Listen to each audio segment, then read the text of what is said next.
WGC. So in this one, we're going to talk about one of those under the hood features that could be really beneficial to the offense, not only in terms of variety, but functionality and control. Move attributes has the potential to reshape the way that these games do offense, and that alone makes it worth talking about. Just to give you guys a brief summary, move attributes are both passive and executable abilities that affect the way moves are executed, sold, the potential damage done, and the advantages associated with it. Currently, the most notable move attribute that we have at the moment would be the pin combo. And then there are the drag and carry moves and the directional throw. But if we keeping it all the way solid, man, this leaves room for a lot of potential. So what I want to do is go over some of the attributes that I personally would like to see and give a description of their functionality and how they would benefit the overall gameplay. So with that being said, WGC, lock in and let's work.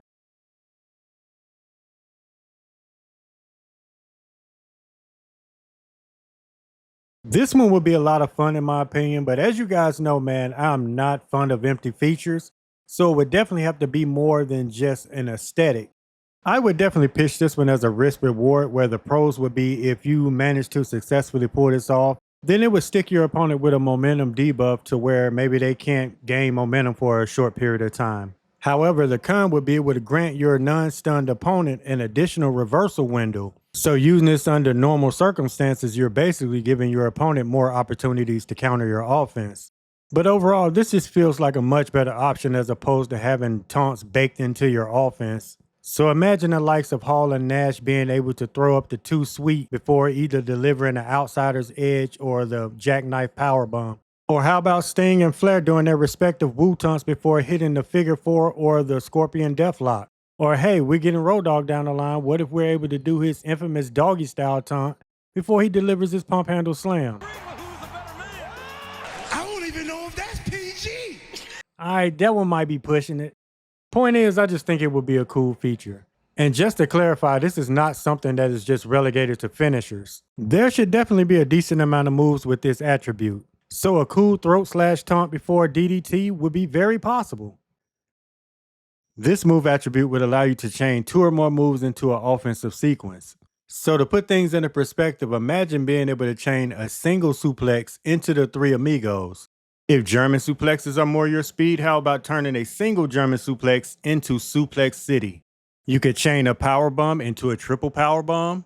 And how dope would it be to control the number of Bryan Danielson's yes kicks or Sheamus's beats to the bottom?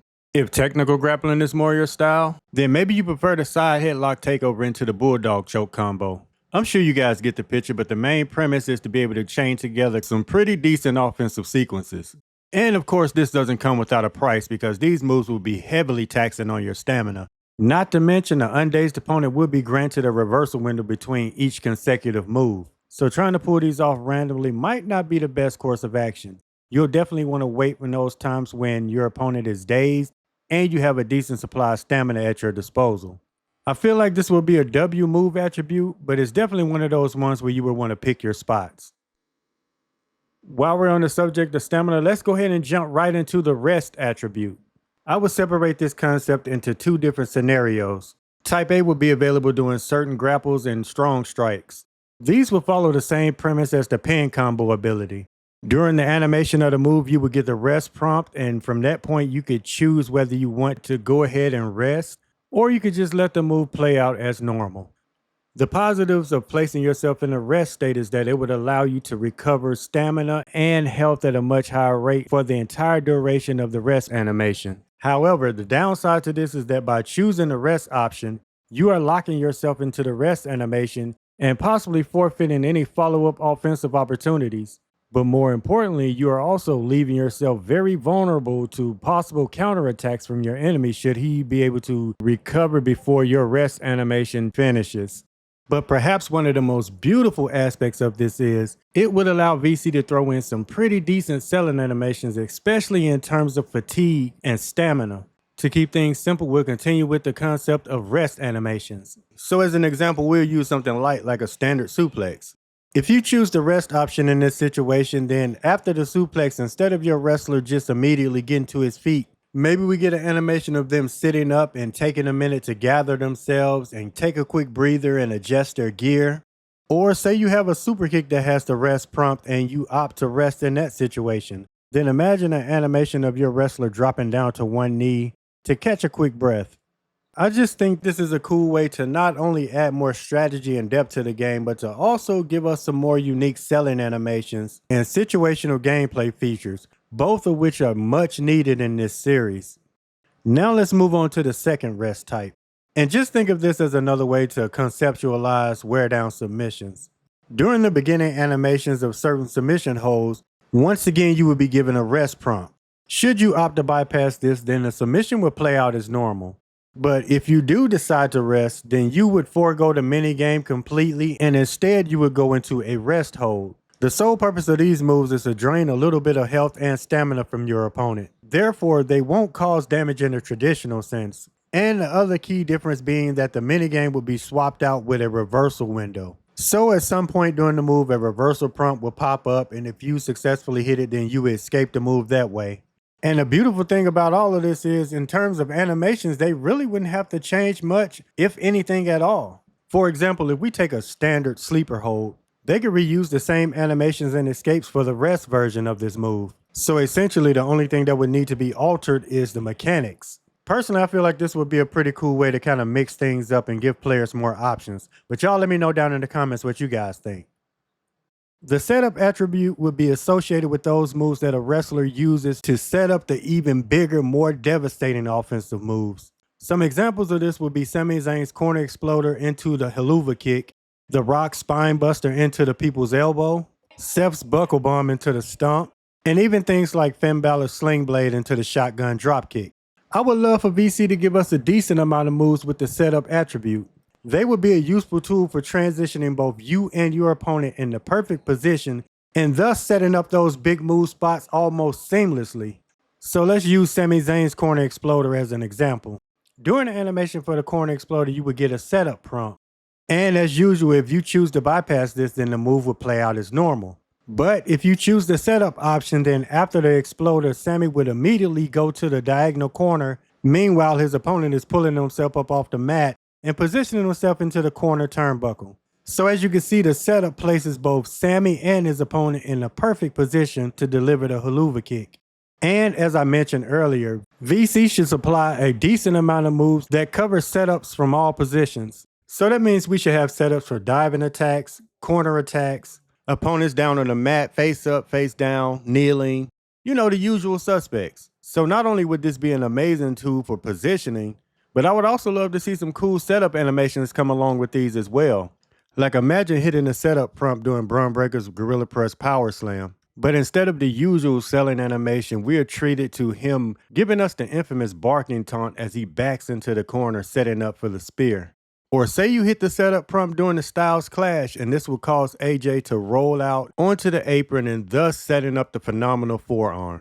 So overall, I feel like this would be a pretty decent move attribute to have, especially in terms of quickly setting up spots and allowing the offense to flow more smoothly. The knockback ring out moves would be another game changer in terms of positioning. This move attribute would allow you to forcefully push back your opponent into the current direction that they're facing. Not to mention it would cause them to collide or interact with any environmental objects in their path. At its very base value, you could think of this as an alternative to the Irish Whip. In terms of his execution, and given the fact that this specific move attribute was thought of with strong strikes in mind, I would say let's keep it that way and map it to the strong strike button. So let's take a super kick with the knockback ability. Double tapping the strong strike button will cause your opponent to stumble backwards in whatever direction you're facing. And like I mentioned earlier, this would also cause you to collide with any environmental obstacles in your path. So if the knockback animation pushes them into the corner, then they will lean against the corner turnbuckle. If you knock them back into the ring ropes, then it will cause them to stumble through the ring ropes and land on the apron. But it doesn't stop there because there will also be a stronger version of the knockback. And this one is achieved by holding the strong strike button. So running back these same two scenarios and using the strong version of the knockback attack, you would achieve some slightly different results. So if you knock your opponent back into the corner with the strong version of this attack, then they would crash harder into the turnbuckle and then slump down in the corner in a sitting position. If you knock them towards the ropes with a strong knockback, then it would send them flying through the ropes and crash into the outside. These are very small examples, but man, the potential for these could go crazy. Think of how this could change everything from the way that we interact with environments to setting up table spots to the Royal Rumble, fighting on top of Hell in a Cell, casket matches, even triple threat matches. Like, seriously, how crazy would that be if your opponent hits a big move and then you sneak him with a strong knockback move that forces him outside of the ring, and then you're free to take that pinfall? Or imagine someone attempting to unhook the titles in a TLC match and you perform a strong knockback attack and basically knocking your opponent into the ladder, and it makes the whole thing come crashing down and you basically just saved the match that way. There are a ton of other examples and scenarios I could come up with, but the picture I want to paint is just to show how a feature like this could influence so many aspects of gameplay and even change the way that we play certain matches. I mean, technically, you could even use something like this for weapon strikes. They could even throw in some special animations when you use these type of attacks against the giant archetype. Maybe instead of having them stumble back, maybe we get more of the teetering animation, like maybe they're about to fall. And just maybe your next attack might be the one to make them finally topple over. Just a thought. Let me preface this one by saying that I absolutely love the fact that we have a knockout option in these wrestling games.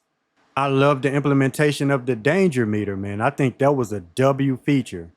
But what I don't love is how KOs are handled from a gameplay perspective. Truth be told, matches that have the KO stipulation just feel more so like finisher matches with the prerequisite objective attached. And basically what that translates to is you just beat your opponent up until you get them into the danger state, hit a finisher, and it's smoke. And to me, that just doesn't seem like the best way to go about it. Shout out to Jesse from the Pro Wrestling Shoot, man, because we kind of talked about this a little bit. Personally, I feel like this feature should be less about the move tier and more so about the move type. Just because a move is in the signature or finisher class, that doesn't mean that it should have knockout capabilities. Seriously, why am I being KO'd from a people's elbow? Now, a power driver, brainbuster, DDT, a KO punch, a chair shot? I mean, I get those make sense. But a standard AA or a spear, I mean, that should not KO me. And this is all the more reason why I feel like this move attribute would be very useful.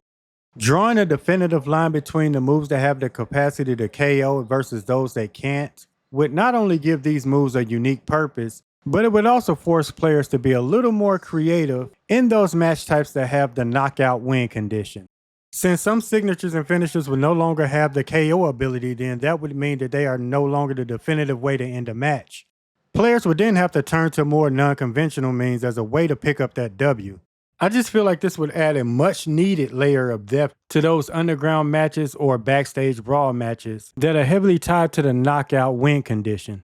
But if we keeping it all the way solid, I do not want to see this move attribute be pigeonholed to a certain specialty match type. Matter of fact, I would absolutely love if this move attribute would have the ability to cause ref stoppages in a majority of the normal matches. Like, imagine inflicting a certain amount of head damage on your opponent, and from that point, any KO move will have the potential to trigger a cutscene showing the ref going to check on your opponent, and depending on how bad the damage is, it might just lead to a ref stoppage. And while I'm just kind of spitballing here, the main objective is to just really bring some attention and purpose to the KO feature. This is somewhat a reimagining of the momentum grapples from the old Aki games. And these stand out to me mainly because I think they would really make some epic moments, but they also add an extra layer of depth to the weight detection feature. The move modifier does a decent job at determining which moves can be performed based on weight class and strength, but it kind of falls short when it comes to player involvement and showmanship. And to elaborate on what I said a little earlier, man, those Aki games did a phenomenal job when it comes to just representing a struggle when trying to lift heavier opponents. I would love to see this make its way into 2K in some form or fashion. For example, if your strength and momentum is high enough, then in those situations where the weight detection moveset would have kicked in, instead, they would be replaced with momentum grapples, aka struggle moves. This would allow you to perform a risk-reward struggle version of certain moves. These moves would be accompanied by unique struggle lift animations that just adds to the overall showmanship of a professional wrestling match. Not to mention, they can net you some pretty decent momentum boosts should you come out on the favorable end of the exchange. Unfortunately, where the devil lies in the detail is the fact that this would actually be a perfect situation where button mashing makes the most sense. No, no, no, no, no, no, no. Wait. But given that this game is highly oversaturated with the button mashing feature, I think button mash fatigue is starting to set in. And again, like I said, I would not mind it in this case because I do feel like it would add a level of just interactivity. But on the other side, I can understand if people are kind of getting tired of the whole button mashing minigame. Personally, I feel like the true legitimate standout star of this feature would be the animations themselves. So imagine VC giving us a struggle scoop slam that plays out similar to Hogan versus Andre. And should you successfully complete the move, then you would be met with a very satisfying ring shaking impact that would also come along with some pretty decent damage bonuses. Just think of those amazing David versus Goliath moments that we could have with a feature like this. So alongside the struggle scoop slam, I would also love to see moves such as a struggle suplex, a struggle power bomb like the one we got with Kevin Nash versus The Big Show, a struggle German suplex, one that is pretty similar to the deadlift German animation that we got, and maybe even up to some struggle signatures and finishers like the attitude adjustment or the go to sleep. And the cool thing is, since a lot of these moves share the same lifting animations, they could legit be reused to cover a bunch of different moves. It would also be dope if they had some unique fail animations, such as being squashed under your opponent's weight, or perhaps some kind of brutal counter sequence that would be equally as devastating should the struggle move attempt fail. Do me a favor and comment down below. Would you guys rock with button mashing in this particular situation, or would you prefer the standard just reversal window? The target move attribute is like a directional throw and an environmental grapple hybrid. This move attribute places a heavy emphasis on physics and collision detection. So imagine not only being able to steer a move in a certain direction, but the move also has the potential to interact with whatever is in that certain direction. And this goes far beyond the scope of just tables. Like imagine these moves being able to have significant and meaningful interactions with other objects around. This ranging from prone ladders and chairs laying on the mat to the steel steps and announce tables on the outside of the ring. Maybe even including some involvement with multiple opponents. So imagine performing a target suplex when you're relatively close to the corner. You could then choose to aim the move towards the corner, and instead of performing a standard suplex, you would perform a suplex into the corner turnbuckle. Performing a target suplex when you're close to the ring ropes, should you choose to aim the move towards the ring ropes, then it would turn the move into a slingshot suplex. So depending on the move and where you are and what's relatively close to you, you could actually change up the move and get some pretty dope results. Now, this would require VC to take some huge steps forward in terms of just the collision detection and the physics. And if they are willing to go that extra mile, then this would absolutely cook. And once again, think about how this would change the dynamics of so many match types, especially those types where there's a bunch of chaos going on and weapons laying all around. This would allow for a lot more interactivity with Hell in a Cell and cage matches, new casket and ambulance interactions, backstage brawls. I mean, the possibilities are endless. WGC, do me a favor, comment down below and let me know which one of these are your favorite. Or if you have a move attribute of your own that you would like to share, comment and let me know what it is. I would love to hear your ideas. As always, thank you for rocking with your boy. I am truly grateful. Much love. All glory to God. Later, WGC.